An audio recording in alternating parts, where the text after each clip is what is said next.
Isaías capítulo 36. No 14º ano do reinado de Ezequias, Senaqueribe, rei da Síria, atacou as cidades fortificadas de Judá e as conquistou. Então o rei da Síria enviou de Laque seu comandante em chefe, junto com um grande exército para confrontar o rei Ezequias em Jerusalém. Os assírios se posicionaram ao lado do arqueduto que abastece o tanque superior, perto do caminho para o campo onde se lava a roupa. Estes são os oficiais que saíram ao encontro deles: Eliaquim, filho de Ilquias, o administrador do palácio Sebna, o secretário da corte, e Joá, filho de Asaf, o historiador do reino. O porta-voz do rei assírio mandou que transmitissem esta mensagem a Ezequias. Assim diz o grande rei da Assíria: em que você confia que lhe dá tanta segurança? Pensa que meras palavras podem substituir experiência ou força militar? Com quem você conta para se rebelar contra mim? Com o Egito? Se você se apoiar no Egito, ele será como um junco que se quebra sob seu peso e perfura sua mão. O faraó, rei do Egito, não é digno de nenhuma confiança. Talvez vocês digam: confiamos no Senhor nosso Deus, mas não foi a ele que Ezequias insultou? Ezequias não destruiu os santuários e altares dele e obrigou a todos em Judá e Jerusalém a adorarem somente no altar em Jerusalém? Vou lhes dizer uma coisa: façam um acordo com o meu senhor, o rei da Síria. Eu lhes darei 2.000 cavalos se forem capazes de encontrar homens em número suficiente para montá-los. Com seu exército minúsculo, como podem pensar em desafiar até um contingente mais fraco do exército do meu senhor, mesmo com a ajuda dos carros e dos cavaleiros do Egito? Além disso, imaginam que invadimos sua terra sem a direção do Senhor? Foi o próprio Senhor que nos disse: ataquem essa terra e destruam-na. Então Eliaquim, Sebna e Joá disseram ao porta-voz: por favor, fale conosco em aramaico, pois entendemos bem essa língua. Não fale em hebraico, pois o povo sobre o muro o ouvirá. O porta-voz, no entanto, respondeu: vocês pensam que meu senhor enviou essa mensagem apenas para vocês e para seu senhor? Ele quer que todo o povo a ouça, pois quando cercamos essa cidade, eles sofrerão junto com vocês. Ficarão tão famintos e sedentos que comerão as próprias fezes e beberão a própria urina. Então o porta-voz se levantou e gritou em hebraico: ouçam esta mensagem do grande rei da Síria. Assim diz o rei: não deixe que Ezequias os engane, ele jamais será capaz de livrá-los. Não deixem que ele os convença a confiar no Senhor, dizendo: certamente o Senhor nos livrará. Esta cidade jamais cairá nas mãos do rei da Síria. Não deem ouvidos a Ezequias. Estas são as condições que o rei da Síria oferece. Façam as pazes comigo, abram as portas e saiam. Então cada um de vocês continuará a comer da sua própria videira e da sua própria figueira e a beber seu próprio poço. Depois providenciarei que sejam levados a outra terra como esta, uma terra com cereais e vinho novo, com pão e vinhedos. Não deixem Ezequias enganá-los dizendo: o Senhor nos livrará. Acaso os deuses de alguma outra nação livraram seu povo do rei da Síria? O que aconteceu aos deuses de Amate e de Arpade? E quanto aos deuses de Sefarvaim? Acaso algum deus livrou Samaria do meu poder? Qual dos deuses de qualquer nação foi capaz de livrar seu povo do meu poder? O que os faz pensar que o Senhor pode livrar Jerusalém das minhas mãos? Mas o povo permaneceu em silêncio e não disse uma palavra sequer, pois Ezequias havia ordenado: não lhe respondam. Então Eliaquim, filho de Ilquias, administrador do palácio, Sebna, secretário da corte, e Joá, filho de Asaf, historiador do reino, voltaram a Ezequias. Rasgaram suas roupas e foram contar ao rei o que o porta-voz tinha dito. Livro de Jeremias, capítulos 51 e 52. Assim diz o Senhor: levantarei um vento destruidor contra a Babilônia e os habitantes daquela terra. Estrangeiros virão para peneirá-la e soprá-la para longe como palha. Virão de todos os lados para atacá-la no dia da calamidade. Não dei tempo para os arqueiros vestirem suas couraças, nem armem seus arcos. Não poupem nem mesmo seus melhores soldados. Destruam seu exército completamente. Cairão mortos na terra dos babilônios, feridos em suas ruas. Pois o Senhor dos exércitos não abandonou Israel nem Judá. Ele ainda é seu Deus, embora a terra em que vivem esteja cheia de pecado contra o Santo de Israel. Fujam da Babilônia, salvem-se, não sejam castigados com ela. Chegou o tempo da vingança do Senhor. Ele dará à Babilônia o castigo merecido. A Babilônia foi como uma taça de ouro nas mãos do Senhor, uma taça que embriagou o mundo inteiro. As nações beberam do vinho da Babilônia e enlouqueceram, mas de repente a Babilônia também caiu. Chorem por ela, deem-lhe remédio, talvez ela ainda possa ser curada. Tentamos ajudar a Babilônia, mas já era tarde demais. Deixem-na, voltem para sua própria terra, pois o castigo dela chega até os céus, é tão grande que não pode ser medido. O Senhor os fez justiça, Venham, vamos anunciar em Sião tudo que o Senhor nosso Deus tem feito. Afiem as flechas, levantem os escudos, pois o Senhor incitou os reis da Média a marcharem contra a Babilônia e a destruírem. Essa é sua vingança contra aqueles que profanaram seu templo. Levantem a bandeira de guerra contra a Babilônia e reforcem as guardas e coloquem vigias. Preparem uma emboscada, pois o Senhor realizará tudo o que planejou contra seus moradores. Você fica junto ao grande rio e está repleta de tesouros, mas seu fim chegou. O fim da sua vida foi cortado. O Senhor dos Exércitos jurou por seu próprio nome. Suas cidades se encherão de inimigos como campos cobertos de gafanhotos e eles darão gritos de vitória. O Senhor fez a terra com seu poder e a estabeleceu com sua sabedoria. Com seu entendimento estendeu os céus. Quando fala no meio do trovão, as chuvas rugem nos céus. Eleva as nuvens acima da terra, envia relâmpagos com a chuva e ordena que o vento saia dos seus depósitos. Todo ser humano é tolo e não tem conhecimento. Os artesãos são envergonhados pelos ídolos que fazem, pois as imagens que esculpiram são uma fraude, não têm fôlego nem poder. Os ídolos são inúteis, são mentiras ridículas. No dia do acerto de contas, serão todos destruídos. Mas o Deus de Israel não é como esses ídolos. Ele é o Criador de todas as coisas, incluindo Israel, a nação que lhe pertence. Seu nome é o Senhor dos Exércitos. Você é meu martelo e minha espada, diz o Senhor. Com você despedaçarei nações e destruirei muitos reinos. Com você destruirei o cavalo e o cavaleiro, o carro de guerra e o condutor. Com você despedaçarei homens e mulheres, velhos e crianças, rapazes e moças. Com você despedaçarei pastores e rebanhos, lavradores e bois, capitães e oficiais. Retribuirei a Babilônia aos habitantes daquela terra por todo o mal que fizeram ao meu povo em Sião, diz o Senhor. Veja, ó montanha poderosa, destruidora da terra. Sou seu inimigo, diz o Senhor. Levantarei minha mão contra você e a derrubarei das alturas.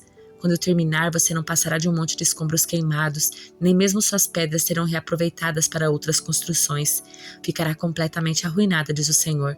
Levantem uma bandeira para as nações, façam soar o toque de guerra. Mobilizem-nas contra a Babilônia, convoquem os exércitos de Ararate, Mine e Arquenaz. Nomeiem um comandante e tragam muitos cavalos como um enxame de gafanhotos. Reúnam contra ela os exércitos das nações comandados pelos reis da Média e todos os seus capitães e oficiais. A terra estremece e se contorce de dor, pois todos os planos do Senhor contra a Babilônia permanecem inalterados. A Babilônia ficará desolada sem um só habitante. Seus guerreiros valentes pararam de lutar e permanecem em seus quartéis sem coragem alguma. Tornaram-se como mulheres. Os invasores queimaram as casas e quebraram os portões da cidade. Mensageiros correm apressados para contar ao rei que sua cidade foi conquistada. Todas as rotas de fuga estão fechadas, os juncos dos pântanos foram incendiados e o exército está em pânico. Assim diz o Senhor dos Exércitos, o Deus de Israel. A Babilônia é como o trigo na eira, prestes a ser pisado. Em breve começará sua colheita. Nabucodonosor, rei da Babilônia, nos devorou, nos esmagou e nos deixou sem forças. Ele nos engoliu como um monstro, encheu o estômago com nossas riquezas e nos vomitou de nossa terra. Que a Babilônia sofra da mesma forma que nos fez sofrer, diz o povo de Sião. Que seus habitantes paguem por terem derramado nosso sangue de Jerusalém. Assim diz o Senhor a Jerusalém: defenderei sua causa e os vingarei. Secarei o rio da Babilônia e também suas fontes. Ela se tornará um monte de ruínas, morada de chacais. Será objeto de horror e desprezo, um lugar onde ninguém vive. Seus habitantes surgirão juntos, como leões fortes, rosnarão como leõezinhos. Enquanto estiverem inflamados de tanto beber, prepararei para eles outro tipo de banquete. Eu os farei beber até que caiam do sono. Nunca mais acordarão, diz o Senhor. Eu os levarei como cordeiros para o matadouro, como carneiros e bodes.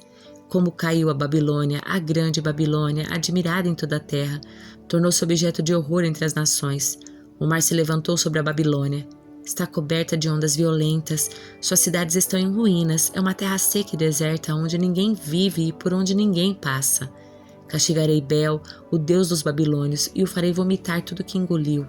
As nações não virão mais para adorá-lo. O muro da Babilônia caiu. Saia da Babilônia, meu povo, salvem-se da ira ardente do Senhor. Mas não entrem em pânico, não tenham medo quando ouvirem os primeiros rumores, pois continuarão a chegar rumores ano após ano. Haverá violência na terra e governantes lutarão uns contra os outros, pois certamente está chegando o dia em que castigarei a Babilônia e todos os seus ídolos. Toda a sua terra será envergonhada, seus mortos ficarão espalhados pelas ruas. Então os céus e a terra se alegrarão, porque do norte virão exércitos destruidores contra a Babilônia, diz o Senhor. Assim como a Babilônia matou o povo de Israel e outros povos de todo o mundo, também seu povo será morto. Saiam todos vocês que me escaparam da espada, não fiquem parados, fujam enquanto podem. Embora estejam numa terra distante, lembre-se do Senhor e pensem em seu lar em Jerusalém. Estamos envergonhados, diz o povo, fomos insultados e humilhados, pois estrangeiros profanaram o templo do Senhor. Sim, diz o Senhor, mas está chegando o dia em que eu destruirei os ídolos da Babilônia. Por toda a terra se ouvirão os gemidos do seu povo ferido. Ainda que a Babilônia chegue até os céus e construa fortalezas poderosas, enviarei inimigos para destruí-la. Eu, o Senhor, falei. Ouçam os gritos que vêm da Babilônia, o som de grande destruição daquela terra. Pois o Senhor está destruindo a Babilônia. Ele calará sua voz estrondosa. Ondas de inimigos a atingem com violência. Pela cidade ressoam ruídos da batalha. Exércitos destruidores vêm contra a Babilônia. Seus homens valentes são capturados, seus arcos se quebram em suas mãos.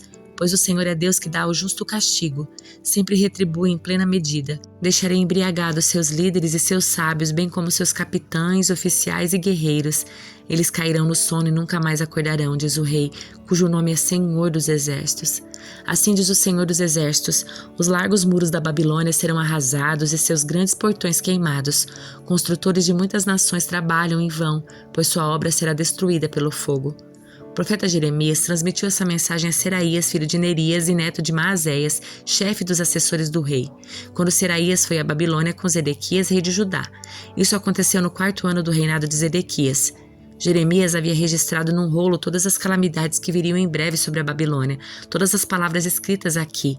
Jeremias disse a Seraías: quando chegar à Babilônia, lê em voz alta tudo que está neste rolo. Depois diga: Senhor, tu dissestes que destruirás a Babilônia de modo que não restarão aqui nem pessoas nem animais. Ela ficará desolada para sempre. Quando tiver terminado de ler o rolo, amarre-o a uma pedra e jogue-o no rio Eufrates. Em seguida diga: na mesma forma, a Babilônia e seu povo afundarão e nunca mais se levantarão por causa das calamidades que trarei sobre ela. Aqui terminam as mensagens de Jeremias. Zedequias tinha 21 anos quando começou a reinar e reinou em Jerusalém por 11 anos. Sua mãe se chamava Hamutal e era filha de Jeremias de Líbna. Fez o que era mal aos olhos do Senhor, como Joaquim antes dele. Estas coisas aconteceram por causa da ira do Senhor contra o povo de Jerusalém e de Judá. Por fim, ele os expulsou da sua presença. Zedequias se rebelou contra o rei da Babilônia. Assim, em 15 de janeiro, durante o 9º ano do reinado de Zedequias, Nabucodonosor, rei da Babilônia, e todo o seu exército cercaram Jerusalém e construíram rampas de ataque contra os muros. Jerusalém permaneceu cercada até o 11º ano do reinado de Zedequias. Em 18 de julho, no 11º ano do reinado de Zedequias, a fome na cidade tinha se tornado tão severa que não havia mais nenhum alimento. Assim, abriram uma brecha no muro da cidade e todos os soldados fugiram. Como a cidade estava cercada pelos babilônios, os soldados esperaram até o anoitecer. Então passaram pelo portão entre os 2 muros atrás do jardim do rei e fugiram em direção ao vale do Jordão. Contudo, o exército babilônio perseguiu o rei Zedequias e o alcançou nas planícies de Jericó, pois todos os seus soldados os haviam abandonado e se dispersado. Capturaram Zedequias e o levaram ao rei da Babilônia em Ribla, na terra de Ramate. Ali o rei da Babilônia sentenciou Zedequias. Obrigou Zedequias a vê-lo matar seus filhos e todos os oficiais de Judá. Depois arrancou seus olhos e o prendeu com correntes de bronze e o levou para a Babilônia. Zedequias permaneceu preso até o dia da sua morte. Em 17 de agosto daquele ano, o 19º ano do reinado de Nabucodonosor, Nebuzaradã, capitão da guarda e oficial do rei babilônio, chegou a Jerusalém. Queimou o templo do Senhor, o palácio real e todas as casas de Jerusalém. Queimou também todos os edifícios importantes da cidade. Depois supervisionou o exército babilônio na demolição de todos os muros de Jerusalém. Em seguida, Nebuzaradã, capitão da guarda, deportou alguns dos mais pobres, o povo que havia ficado na cidade, os desertores de Judá que se entregaram ao rei da Babilônia e o restante dos artesãos. Permitiu, no entanto, que alguns dos mais pobres ficassem para cuidar dos vinhedos e dos campos. Os babilônios despedaçaram as colunas de bronze na frente do templo do Senhor, as bases móveis de bronze e o grande tanque de bronze chamado Mar, e levaram todo o bronze para a Babilônia. Também levaram os baldes para cinzas, as pás, os cortadores de pavios, as bacias, as vasilhas e todos os outros utensílios de bronze usados para o serviço no templo. O capitão da guarda também levou os baldes pequenos, os incensários, as bacias, as panelas, os candeeiros, as colheres, as vasilhas usadas para as ofertas derramadas e todos os outros utensílios de ouro puro ou de prata. Era impossível calcular o peso de bronze das 2 colunas do mar com 12 touros de bronze debaixo dele e das bases móveis. Esses objetos tinham sido feitos para o templo do Senhor por ordem do rei Salomão. Cada coluna media 8,3 metros de altura e tinha 5,5 metros de circunferência. Era oca e suas paredes tinham cerca de 8 centímetros de espessura. O capitel de bronze no alto de cada coluna media cerca de 2,25 metros de altura e era enfeitado ao redor com correntes entrelaçadas de romãs feitas de bronze. Havia 96 romãs nos lados e nas correntes entrelaçadas ao redor do topo havia ao todo 100 romãs. Nebuzaradã, capitão da guarda, levou como prisioneiro o sumo sacerdote Seraías, o sacerdote auxiliar Sofonias e 3 dos principais guardas das portas. Dentre o povo que ainda estava escondido na cidade, levou um oficial responsável pelo exército, 7 dos conselheiros pessoais do rei, o secretário do comandante do exército, que era encarregado do alistamento, e outros 60 homens do povo. Nebuzaradã, capitão da guarda, levou-os ao rei da Babilônia em Ribla. E ali em Ribla, na terra de Amate, o rei da Babilônia mandou executá-los. Assim o povo de Judá foi enviado para o exílio para longe da sua terra. No 7º ano do reinado de Nabucodonosor, 3.023 judeus foram levados para o exílio na Babilônia. No 18º ano de Nabucodonosor, mais 832 pessoas foram exiladas de Jerusalém. No 23º ano de Nabucodonosor, ele enviou Nebuzaradã, capitão da guarda, que levou mais 745 judeus. Ao todo, 4.600 pessoas foram exiladas. No 37º ano do exílio de Joaquim, rei de Judá, Evil-Merodach começou a reinar na Babilônia. Foi bondoso com Joaquim e o libertou da prisão em 31 de março daquele ano. Falou com ele gentilmente e o colocou num lugar mais elevado que o dos outros reis exilados da Babilônia. Providenciou-lhe roupas novas em lugar das roupas de prisioneiro e permitiu que ele comesse na presença do rei enquanto vivesse. Joaquim recebeu do rei da Babilônia uma provisão diária de alimento enquanto viveu até o dia da sua morte. Salmo de número 120. Em minha angústia clamei ao Senhor e ele respondeu à minha oração. Livra-me, Senhor, dos mentirosos e enganadores. Ó língua mentirosa, o que Deus fará com você? Como aumentará seu castigo? Ele a atravessará com flechas afiadas e a queimará com brasas vivas. Como sofro na distante Meseque. É doloroso viver entre os moradores de Quedar. Estou cansado de habitar entre os que odeiam a paz. Procuro a paz, mas quando falo de paz, eles querem guerra.